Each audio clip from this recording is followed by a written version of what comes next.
Some people say failure isn't an option. I say it's a given. We all do it. Through my life, I've learned best by watching others and not just seeing what they do that works, but learning from what doesn't work.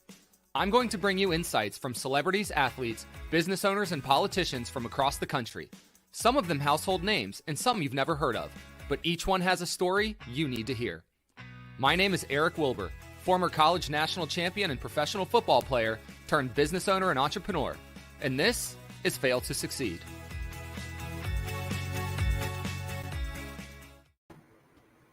Welcome, everybody, to our very first episode of Fail to Succeed. I am very excited. I have a great friend here, Mr. Mike Bianchi, who is, I consider, and no offense to the other sports writers that I know, the best sports writer in the country. Mike, how are you doing today?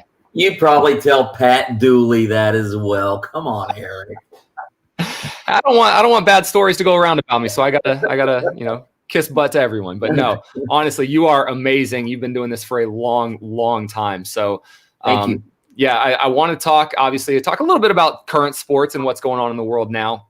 But we're going to dive more into kind of your career, what brought you to where you are, the longevity that you've had, the transition in the media world in general that a lot of people have had to struggle with. So tell me, what are you working on right now that people would be excited about? Well, I'm obviously a lot of your viewers are probably Gator fans. I'm working on a Gator column, going to the Gator game tomorrow, the first home game at the Swamp during the pandemic. Interested to see how that's going to go. So working on something just about why fans, even though there's only a limited number of tickets to these college football games, why fans aren't scarfing them up. Is it COVID concerns? Is it no tailgating? What is it? I think it's a combination of all of that, but I'm sort of working on that. Nice. Have you been interviewing people about it to kind of get their perspective, or are you just kind of throwing the blanket question out there? Well, I've interviewed a couple people. I've talked to Scott Strickland, the AD at UF. Talked to Danny White, the AD at UCF. And I've talked to a couple of fans as well, just to sort of get their perspective. Yeah. So what are you thinking it is? I think it's the fact that college football, I mean, you know this as well as anybody, college football isn't just about the game. I mean, everybody loves watching the game. It's about the event. It's about going up to Gainesville on a Friday night, spending the night at the hotel and, having fun with your old college buddies, maybe getting up and tailgating the next day. Having some burgers on the grill, having a few beers, going into the game, being a part of this unbelievable atmosphere, the passion and the pageantry, and that's all gone. That's not part of it anymore. Now it's just you go into the game, socially distanced on a Saturday afternoon, and then you watch the game and you go home. So I think that's a lot of it. Obviously, there's also some concerns. People are still concerned about COVID and contracting that. But I think it's more that fans, college football fans, are more than any other sport, are used to the passion and pageantry. Absolutely. I completely agree with that. I was talking to my family about going up, and I was like, even if we can't go to the game, let's just go tailgate. And my wife, Allie, who was like, oh, there's no tailgating allowed. I was like, what? Why would I go then? That makes no sense.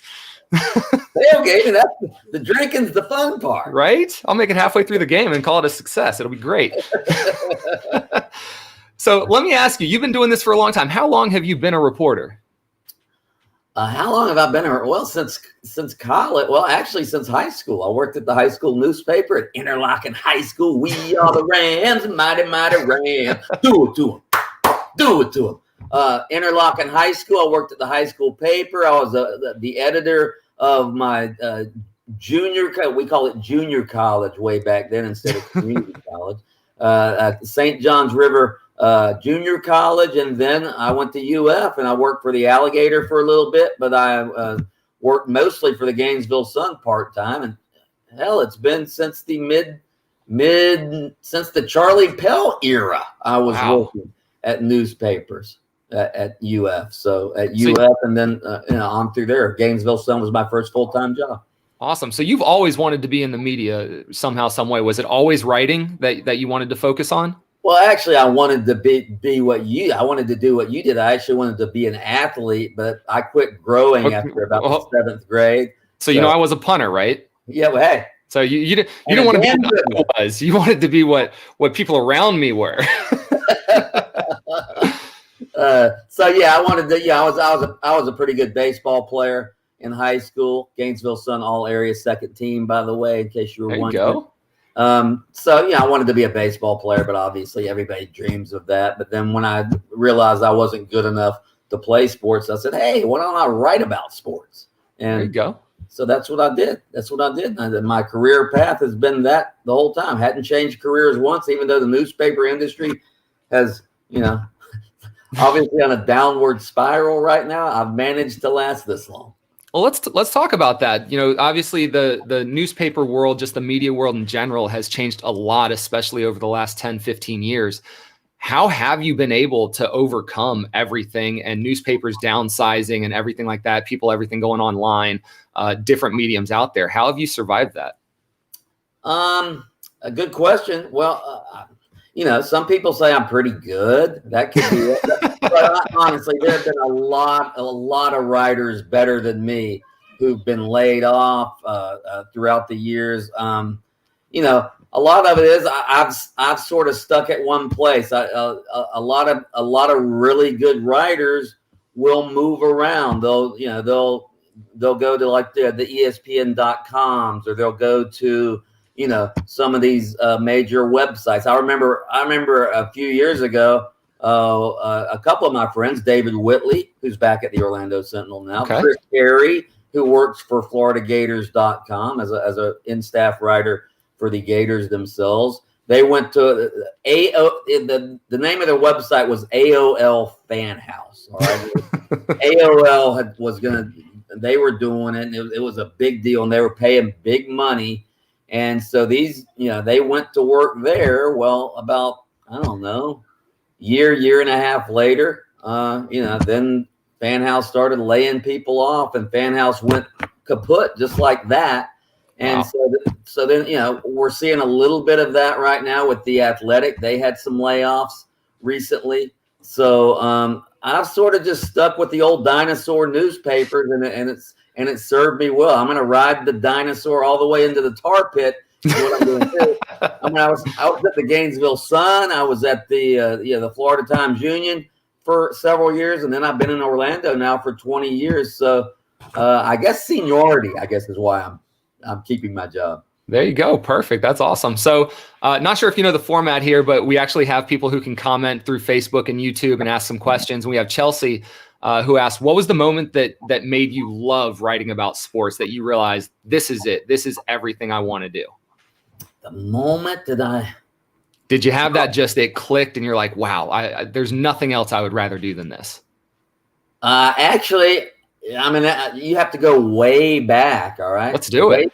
Way back to when I was in, again, junior college, Palatka, Florida. All right.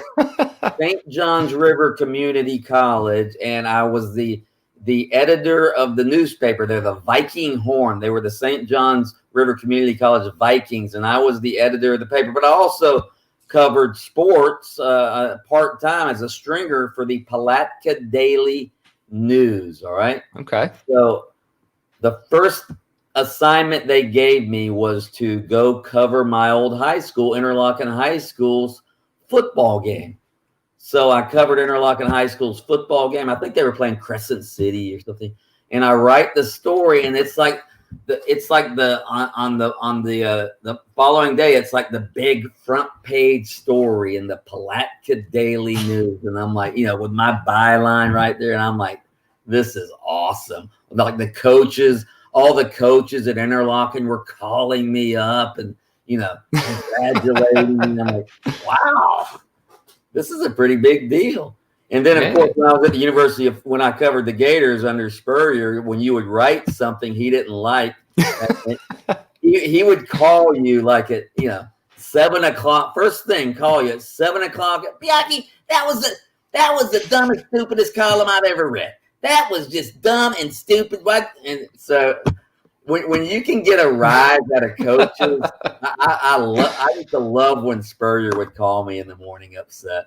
Oh man! So I know I've followed you for a long time, and your articles and everything. You You take a pretty controversial stance every once in a while. Not every once in a while. You are very opinionated when it comes to your articles and when it comes to what's going on in your analysis of everything out there. And obviously you get a rise out of people, which is great. As a journalist, it's great to get that emotion from people. Yeah. So sometimes it can be great.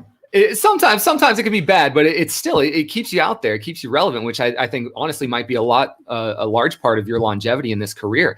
So I got to ask you, is that stance that let me just take it that step further and invoke this emotion in people? Is that for the profession, or is that you? Are you like that outside of work? Well, a lot of people think, hey, just give me the facts. That's what a journalist is supposed to do. Well, that's true if you're the reporter covering the city commission meeting. All right. Yes, you're just supposed to give them the facts. But when you're a sports columnist, your job is to give an opinion. That's what you have to do. All right. You're supposed to give an opinion. And if you're going to give an opinion, I've always said you should give a strong opinion. I used to there was an old editor I used to have at Florida Today. I worked down there in Melbourne, Cocoa Beach area for a while. And he says, don't ever be middle of the road. He goes, the only thing in the middle of the road is a dead skunk. All right. Don't ever be middle of the road. So he says, take a stand. So that's what I try to do. I try to take a stand. Sometimes, people think I go overboard. I still remember here's another story about when I really knew I wanted to be a sports writer. All right. And I loved being a sports writer and a sports columnist. You're too young to remember this, Eric Wilbur, but way back when, actually you might not be. When did you go to Florida? I was there 03 to 06. Okay. This was in Spurrier's early years. All right. I took over as the Gainesville Sun columnist in 1991. All right. I took over as the Gainesville Sun columnist, and the Gainesville Sun used to have this other columnist. All right. He'd been there for like 40 years. His name was Jack Hairston. He was a legend at Gainesville. He truly was. I grew up reading Jack Hairston, but Jack was one of these guys. He would never pick the Gators to lose a game. Didn't matter how bad they were. He always picked the Gators to win. So I take over as the columnist after Jack had retired, and I'm this young whippersnapper, try to make jokes in my column, and So the first big game the Gators played, my first year as a columnist at the Gainesville Sun, they were playing Tennessee. Big game, obviously.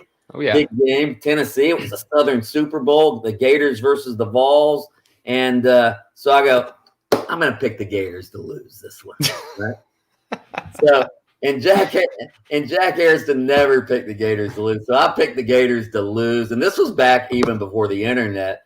So I picked the Gators to lose, and the column ran on a Friday in the newspaper when that's all anybody read was a newspaper. They didn't have the internet, so. The Gainesville Sun switchboard's getting all these calls, and the switchboard operator's PO'd because she's answering call after call, people complaining, wanting Jack Hairston back, fire this Bianchi. So, of course, the Gators win. Not my first wrong.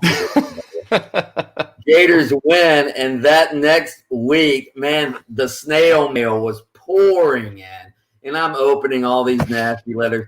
So I open this one letter, all right, and when I open it, this aroma, this stench comes out of the envelope, all right, and I open the envelope, and somebody cut out my column, all right, and they'd actually wiped their butt with my column, all right. Oh my goodness! With my column, and they had a little note in there. If we have to put up with your crap, you have to put up with ours. That's awesome. Did they at least put a return address on the envelope? They did not, but that's when I knew. That's when I knew. You know what? These fans care about what you write, all right? So that's a good thing when people care about what you write. Oh, man, that's awesome. So speaking of you not being a homer, I think, I've always looked at your writings, and people who are Gators think that you hate Florida. Oh God. And people who are not Gators think that you love Florida. How do you unbelievable. How do you make that happen? I mean, obviously, I went to the University of Florida back in the day. I'm in the University of Florida Journalism Hall of Fame. Hello. All right. But yeah, I mean, it doesn't matter. People only remember the negative stuff that you write. They don't like, I don't know how many glowing columns I wrote about the Gators over the years. All right. Just glowing.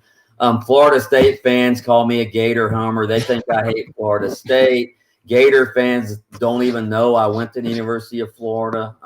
UCF fans down here in Orlando now, they get on me all the time. I'm like, guys, has anybody like carried the UCF torch more than I have? The national championship, all of that. So I consider that I'm doing my job. If everybody thinks I don't like them, then I must be pretty fair. Perfect. That's a good writer and a good politician. Right? Yeah. So let me ask you, we're going to dive into a couple things, kind of the struggles you had to go through in your career. What was the biggest thing that you think was the biggest challenge you had to overcome, or the biggest thing that you maybe saw as a failure, or I didn't do this well, that looking back, you're like, wow, that was a great learning opportunity for me? Wow. That's a good question.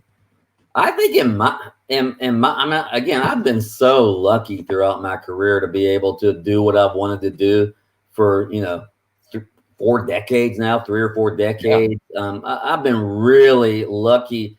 The only regrets I have in my career is family regrets, really. I mean, I had 2 daughters, a wife, now my ex-wife. I mean, every weekend I'm going to a game. When I was in Jacksonville, I was covering the Gators on a Saturday, the Jaguars on a Sunday. So I missed so much. I mean, you hear coaches all the time talk about how much they miss when their kids are growing up. Well, it's the same if you're a sports writer, because on the weekends when everybody else is out having fun and leisure time, you're usually working, because that's when sports happen, around the weekend, especially during football season, and that's the sport everybody cares about in the state of Florida. So to me, those are the biggest regrets to me. Just the family time I miss, the birthday parties, all of that. You're covering a game on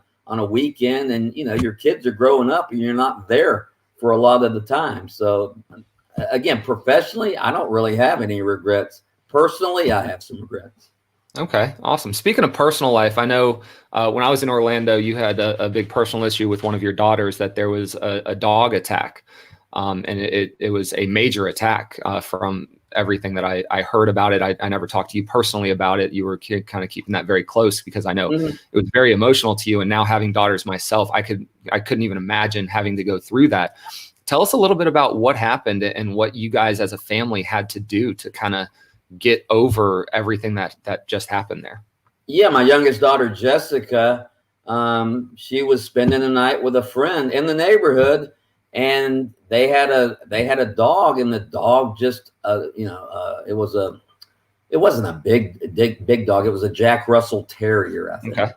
But yeah, it just attacked her face and started biting her face, and luckily the dad of the daughter was there, and they get the dog off of her. But again, we had to rush her to the hospital, Arnold Palmer Hospital, and she had some pretty significant cuts in her face. Thankfully, I mean, that's why I love Arnold Palmer, even though hasn't been with us for years. Arnold Palmer, for what he did in Orlando, that children's hospital he has in Orlando, the Arnold Palmer Children's Hospital, is unbelievable. They did a tremendous job.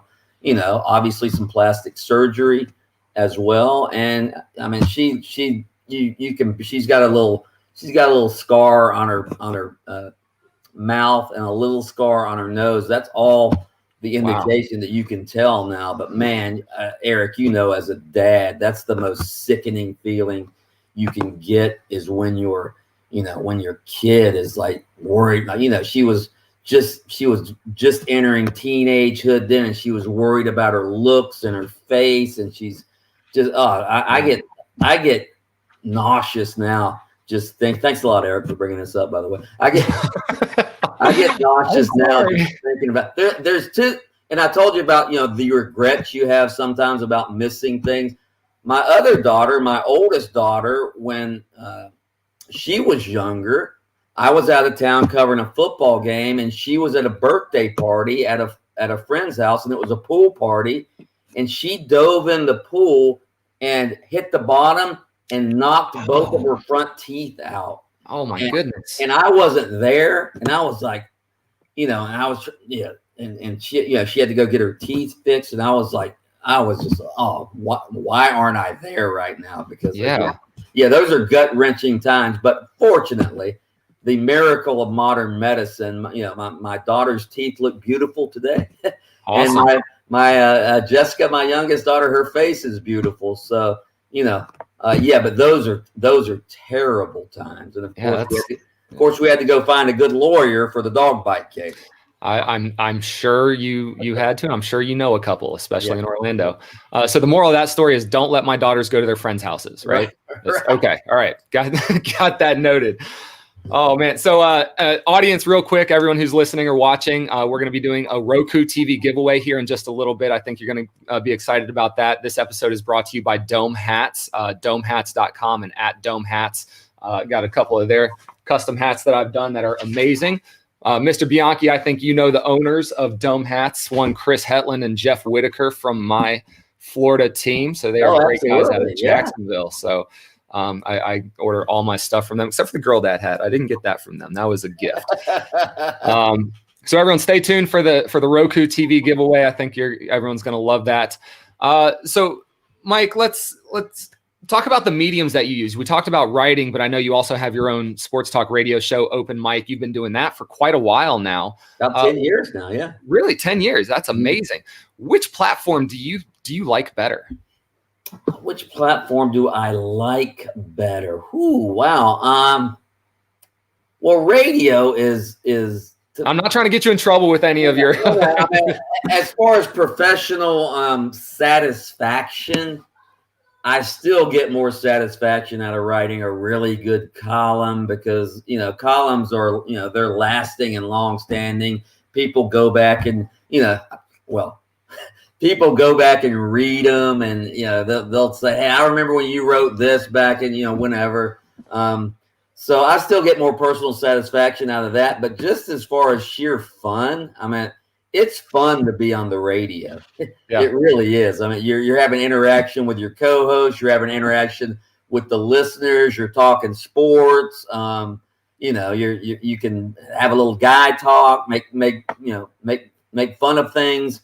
It's much more just for those 3 hours I'm on the radio is more fun than the 3 hours or 4 hours I'm writing a column. Oh, I'm sure. And there's no editor on the radio either for you. So there you go. Well, that sometimes can be dangerous. Right. Oh man. Funny story about how one of the things I hate about the internet is it used to be you could write a column and, people wanted to give you grief about it. They'd cut it out or something and underline something stupid that you wrote. Now they'll go back 10 years or something and dig up stupid column. I wrote a column 11 years ago when the Orlando Magic were in the play, when they went to the finals. Remember when Dwight Howard played for the Magic? I do remember that one year. And they beat LeBron in the Eastern Conference Finals. Yep. And so I wrote a column right after that. Dwight Howard, not LeBron James, is the future of the NBA. A couple weeks ago, somebody found that column and put it on Twitter, and I'm getting all these people commenting, what a dumbass you are.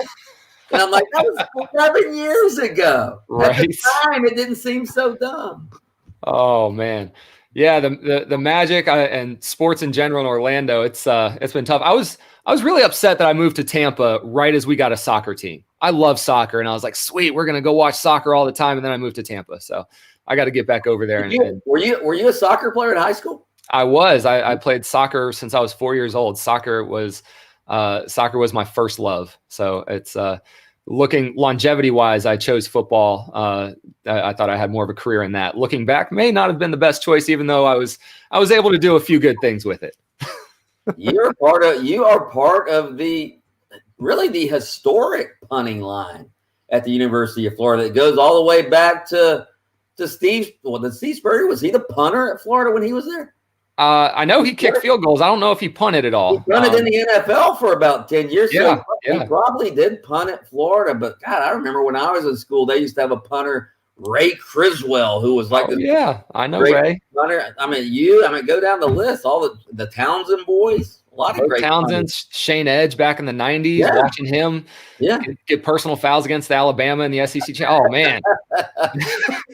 I don't want to say I took too many notes from him, but I took a couple. Hey, I got a question for you before we go, but we'll get to it in a minute. Yeah. No, tell me. Shoot. What's the question? All right. You played for Urban Meyer, all right? Oh, we're going there. Okay. Yeah, you played for Urban Meyer. So, again, I wrote a column. I don't know. It's been a while now. It was after Urban left Ohio State, and I think he was in a skybox at a Gator game for. So I wrote a column. Hey, even though a lot of Gator fans still don't like Urban Meyer for how he left and all of that, you got to put the guy in the Ring of Honor, right? I mean, Urban Meyer's got to go in the Gator Ring of Honor eventually, doesn't he? I 100% agree that he has to go in there. I think that you can't judge how he left based on, because anyone who goes in the Ring of Honor has to be in good standing with the university, not in good standing with the fans. Mm-hmm. So that doesn't matter. People are going to love him. People are going to hate him for everything that happened. I love him. I know people who played for him that don't love him. But is he in good standing with the university, which I think he is. And he went and did what he thought at the time was best for his family. No one knew the Ohio State job was going to open up. Urban Meyer did not leave Florida thinking next year or within 2 years, I will be at Ohio State, because Jim Tressel was set. No one thought Jim Tressel was going anywhere. So Urban did not leave Florida in hopes to go to Ohio State. That door just opened up for him. So I do not fault him for that whatsoever. So yes, I do believe he belongs in the Ring of Honor. By the way, Jim Tressel getting fired for paying for a tattoo right? Could you, in today's world, they would laugh. We're not going to fire the coach for that. Are you kidding me? No. Especially with the name.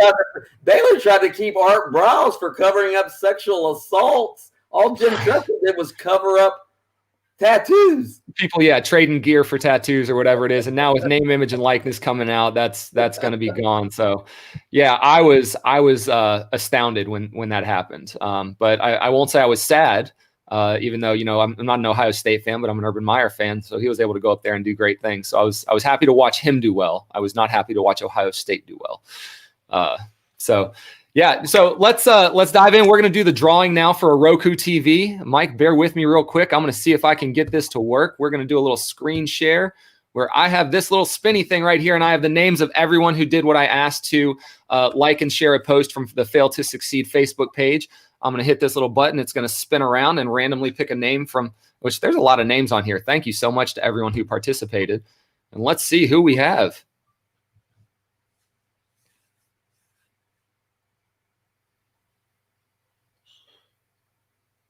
Maggie Morrison, congratulations. You are the winner of a new Roku flat screen TV. It almost hit Mark Wheeler. Not sure if I would have been able to give him that TV if you're on here. I don't know. You tell me. So, Maggie, I will reach out to you and make sure I have all your information, and we will be good to go there. Mike, thank you so much for coming on. I really appreciate it. I hope you enjoyed this platform. Is there anything you want to leave us with? Actually, we have one question from Jeremy. With everything that's happened in your life, is there one thing you would go back and tell your younger self that you think would just have a dramatic change on the outcome of your life in a positive way? I know we go deep with the questions here. Wow.